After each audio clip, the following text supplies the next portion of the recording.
రేగుపండ్లు ఉష్ణమండల ప్రాంతాల్లో విస్తారంగా పండుతాయి. కాస్తంత పుల్లగా, మరి కాస్తంత తీయగా ఉండే ఈ పండ్లు తెలుగు ఇళ్లలో సంక్రాంతి సమయంలో బాగా కనిపిస్తూ ఉంటాయి. పరిమాణము, రంగు, రుచిని బట్టి రేగుపండ్లు 90 రకాల్లో దొరుకుతూ ఉంటాయి. రేగుపండ్ల గుజ్జుతో టీ కూడా చేస్తారు.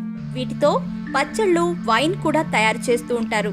రేగుపళ్లలో ఉండే పోషకాలేంటో ఇప్పుడు తెలుసుకుందాం.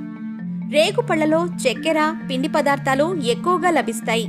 Vitamin A, vitamin బి1, బి2, బి3, B6, vitamin C వంటి విటమిన్లు, calcium, iron, phosphorus, magnesium, manganese లాంటి ఖనిజ లవణాలు ఉంటాయి.